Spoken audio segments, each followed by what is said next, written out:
ওরে আরাফাইত্যা, তোর আব্বাকে কবর থেকে ডেকে নিয়ে আস, তোর আব্বা জানকে, তোর যে জাতির আব্বা আছে না, এই আব্বা জানকে কবর থেকে তুলে নিয়ে এসে তোর যদি সাহস থাকে বাংলাদেশে পারলে তুই আরেকটি এই সরকারকে পতন ঘটিয়ে আরেকটি সরকার এনে নির্বাচন করে দেখাস।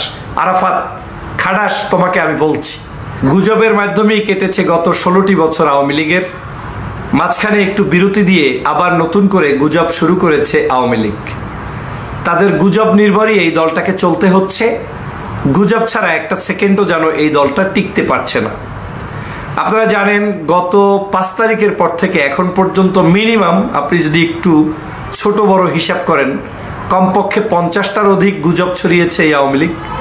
একদিন 0 পয়েন্টে আসে, একদিন চট করে চলে আসে, একদিন ডিসেম্বরের মধ্যে চলে আসে, একদিন অন্তর্বর্তীকালীন সরকারের প্রধান পালিয়ে যায়, সেনাবাহিনী প্রধান পালিয়ে যায়, সেনাপ্রধান দায়িত্ব নিয়ে নিবে, কু হচ্ছে, বাংলাদেশের সমন্বয়কটা পালাচ্ছে, তাদেরকে আর খুঁজে পাওয়া যাচ্ছে না, বিদেশে তারা বাড়ি করছে, পাসপোর্ট করছে, রাজনীতিবিদরা অস্থির হয়ে যাচ্ছে, এরকম বিভিন্ন নামে বেনামে গুজব আর গুজব। সর্বশেষ গুজবটি ছিল গতকালকে রাতের বেলা গুজব করে এই আওয়ামী লীগ সারা বাংলাদেশের মানুষকে বোঝাতে চেয়েছে যে রাতের বেলায় সেনাপ্রধান চেঞ্জ হচ্ছে, কু হচ্ছে, বাংলাদেশের শাসন ক্ষমতা আর্মি নিয়ে নিচ্ছে, ওদিকে বাংলাদেশ থেকে তত্ত্বাবধায়ক সরকার বা অন্তর্বর্তীকালীন সরকার প্রধান পালিয়ে গিয়েছে, উপদেষ্টারা পালিয়ে যাচ্ছে।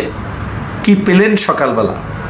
এই গুজব বাহিনী আসলে কোনো লজ্জা শরম নাই, এতটা বেহায়া নির্লজ্জ হয়েছে যে তারা এখন আর এই ধরনের কাজ করতে বিন্দুমাত্র তাদের শরমও করে না। ওদের যে পেজ, ওদের যে ফলোয়ার, ওদের যারা লোক, তাদের ওইগুলোতে ঢুকে শুধু প্রস্তাব করেও যদি আসেন তাও আপনার কাছে ঘৃণা লাগবে যে কিভাবে মিথ্যা কথাগুলো সুন্দর করে উপস্থাপন করে। আজকে সেরকম আরেকজন গুজববাজের কথা বলবো স্পেশালি, তিনি হচ্ছেন আরাফাত। এই টাউট আরাফাত সম্পর্কে নিশ্চয়ই আপনারা জানেন যে তিনি বাংলাদেশের অবৈধ সরকারের একজন এমপি ছিলেন, যিনি হিরো আলমের সাথে আসল ভোটে ঠগেছিলেন, কিন্তু কাটচুর করে তারপরে হিরো আলমকে ঠগিয়ে দেওয়ার চেষ্টা করেছে এবং হিরো আলমের উপরে আক্রমণও করেছে, যার একেবারে ভিডিও সারা বাংলাদেশ সহ বিশ্ববাসী দেখেছেন। সেই আরাফাত আজকে বলছে, গুজববাজ আরাফাত, যে আগামী নির্বাচন ইউনূসের অবৈধ সরকারের অধীনে হবে না, এই গণশত্রু সরকারকে বিদায় নিতে হবে। বলে কে? চোর, টাউট, গুন্ডা, খুনি আরাফাত। এই যে টাউট, এই টাউট বলছে যে আগামী নির্বাচনের জন্য ওর বাবার জন্য একটা নতুন করে তত্ত্বাবধায়ক সরকার গঠন করবে, সেটার মাধ্যমে উনি নির্বাচন করবে। ওরে আরাফাইত্যা, তোর আব্বাকে কবর থেকে ডেকে নিয়ে আস, তোর আব্বা জানকে, তোর যে জাতির আব্বা আছে না, এই আব্বা জানকে কবর থেকে তুলে নিয়ে এসে তোর যদি সাহস থাকে বাংলাদেশে পারলে তুই আরেকটি এই সরকারকে পতন ঘটিয়ে আরেকটি সরকার এনে নির্বাচন করে দেখাস। আরাফাত খাড়াস, তোমাকে আমি বলছি। ও বলছে নির্বাচন হতে হবে নিরপেক্ষ, নির্বাচনে যে জয়যুক্ত হবে সে সরকার গঠন করবে, যে বেশি কম ভোট পাবে, একটু কম পাবে, সে বিরোধী দল হবে, ওদেরকে বিচার করতে হবে, জঙ্গি সহ বিভিন্ন মানুষদেরকে গ্রেপ্তার করতে হবে, ওদের সকল নিরাপত্তা নিশ্চিত করতে হবে, ওদের দলের যারা জেলে গেছে সবগুলোকে মুক্তি দিতে হবে। ওরে মামু বাড়ির আবদার, খুনির ঘরের খুনি, তোর আবার নিরাপত্তা, তোর আবার ভোট, তোর আবার নির্বাচন, তুই কোত্থেকে সাহস পেয়েছিস?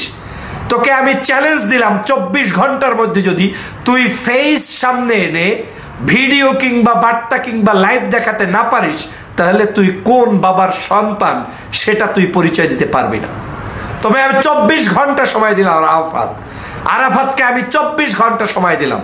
24 ঘন্টার মধ্যে জাতির কাছে এসে তুই পারলে প্রমাণ কর, তুই তো নির্বাচন করবি, পারলে প্রমাণ কর যে হোয়ার আর ইউ নাও। তোমার যদি শক্তি থাকে, তোমার যদি কোনো ধরনের এতটুকু চ্যালেঞ্জ গ্রহণ করার মুরাদ না থাকে, তাহলে তুই আবার বাংলাদেশের রাজনীতি নিয়ে কথা বলিস কেন? এই ঘৃণিত অপসংস্কৃতির লোক, এই ঘৃণিত অভিশপ্ত বাংলাদেশের কাছ থেকে একেবারে বিতাড়িত শয়তানগুলো, কিভাবে তোরা আজকের এই রকম করে কথা বলিস, যেই কথাগুলোর সাথে গত 2-4 মাস আগে এই যে বাংলাদেশ থেকে হাসিনা তোর পালিয়ে গেলি 6-7 মাস আগে, সেই সময় লজ্জা করে নাই 2000 মানুষকে হত্যা করতে, গুম করতে, খুন করতে? এখনো মানুষগুলো বিছনায় কাতরাচ্ছে, শরম আছে? লজ্জা আছে এই বেহায়াদের? এরা আবার রাজনীতি করতে চায় বাংলাদেশে। কি চিন্তা করে দেখেছেন? এই গুজববাজরা হচ্ছে সকাল সন্ধ্যা এই কথাগুলো বলে। এখন আপনারা বলতে পারেন বলে কেন? হ্যাঁ বলে একটা কথা বলতে বলতে এস্টাবলিশমেন্ট করতে চায় যে we are active in politics. তারা এখন পলিটিক্সে অ্যাক্টিভ আছে। যারা হারিয়ে গিয়েছে, যাদের বিচ্ছিন্ন হয়ে গিয়েছে, যাদেরকে কেউ খুঁজে পায় না, এমনকি আওয়ামী লীগের ছাত্রলীগের নেতাকর্মীদেরকে দেখবেন তাহাজ্জুদের সময় 3 থেকে 4 জন মিলে একটা মিছিল করে তার মধ্যে আবার 2 জন পিছনে তাকায়, বারবার এরকম তাকায় কেউ আসছে কিনা দেখে। তো যারা তাহাজ্জুদ গুজারির মিছিল করে আবার সেখান থেকে 2 জন পিছনে তাকিয়ে দেখে যে কেউ আসছে কিনা, তারা নাকি বাংলাদেশে আসবে, নির্বাচন করবে। আবার তারা বলছে যে এটা করতে হবে, সেটা করতে হবে। তোমার এই ষড়যন্ত্র, তোমার এই বক্তব্য, আমি অবাক হয়ে যাই। এই বক্তব্যগুলো নিয়ে কথা বলতে হয়, এটাও আমার কাছে ঘৃণা লাগে। কতটা অভিশপ্ত এগুলো। আচ্ছা বলেন তো, আরাফাত এই যে ওরে মানুষ বলে যে কোমরা পটাশ না কি বলে, আমি তো এগুলো জানিও না এই ভাষাগুলো। তো এই যে পটাশ গুলো যে কথা বলে, কোত্থেকে বলে? ও যদি মায়ের সন্তান হয়, বাবার সন্তান হয়, ও আমি লাইভ করছি আপনারা জানেন, যখন যেখানে বসে লাইভ করছি আওয়ামী লীগের আমলেও আমি বলেছি আমি এখন মালয়েশিয়ায়, আমি এখন অস্ট্রেলিয়ায়, আমি এখন আপনার কি বলে তুরস্কে, আমি এখন অমুক জায়গায়, বলি নাই? তোরা কোথায় আসছিস বল? তুই যদি বলতে পারিস যে তুই এখন ভারতে পালিয়ে আছিস, বল যে আমি ভারত থেকে বলছি। তুই যদি এখন কয়েকদিন আগে একটা ভিডিও লাইভ দেখতেছিলাম, আরাফাত লাইভে এসে কথা বলছে, আর আরাফাত ফেস ক্যামেরা অফ রাখছে, আর ক্যাপশনে লেখা মাননীয় তথ্যমন্ত্রী। এখন কি ভাষায় গালি দেব? ও কার তথ্যমন্ত্রী? ও পাপিয়া সম্রাটদের সেই সকল অস্ত্রের তথ্যমন্ত্রী না কিসের তথ্যমন্ত্রী? যারা সারাদিন খাট নিয়ে ব্যস্ত থাকতো তাদের তথ্যমন্ত্রী তুই? কত বড় বেকুবেরা! মানে স্টিল লেখে, আবার সেদিন লিখছে তথ্যমন্ত্রী, আজকে বলে নির্বাচন হতে হবে নতুন আরেকটি তত্ত্বাবধায়ক সরকারের দাবিতে। তোর বাপ দাদার কাছে জিজ্ঞেস করবে? এই সরকার আমাদের সরকার, এই সরকার থাকবে, এই সরকার বসছে।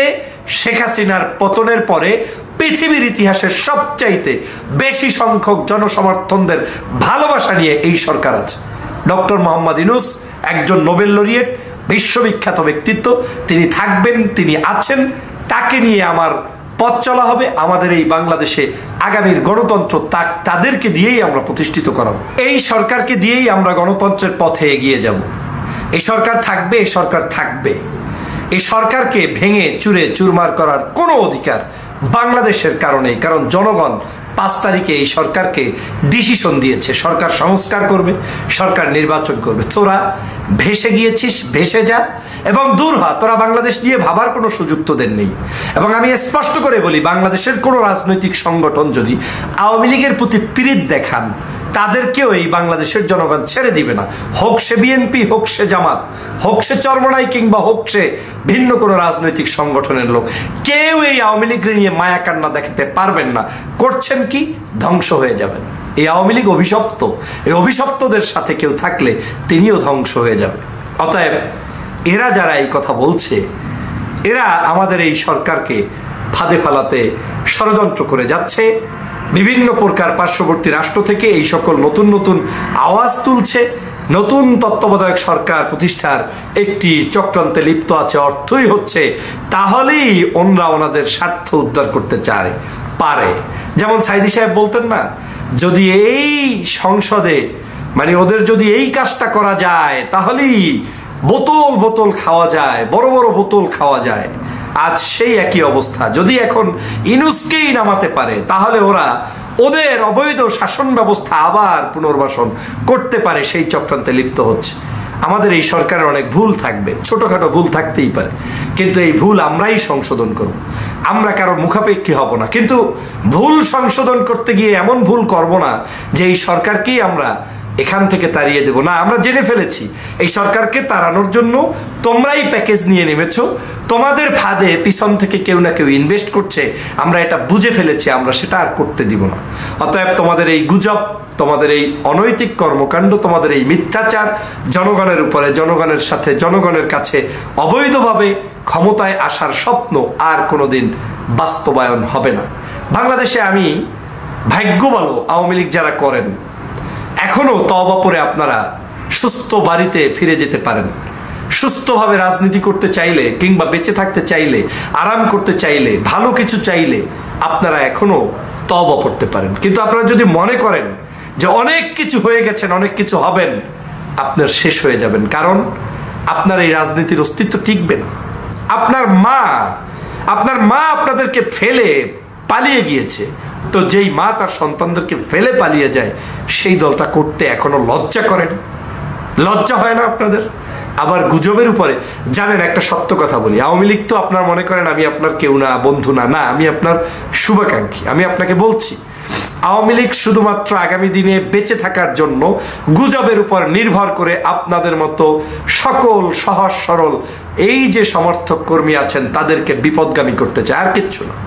শুধুমাত্র তাদেরকে আপনাদের কাছে মারে বারবার যাতে তারা এই দলটাকে উপস্থাপন করতে পারে, সে কারণেই আপনাদেরকে একটু গুজব দিয়ে রোমাঞ্চ করার চেষ্টা করছে।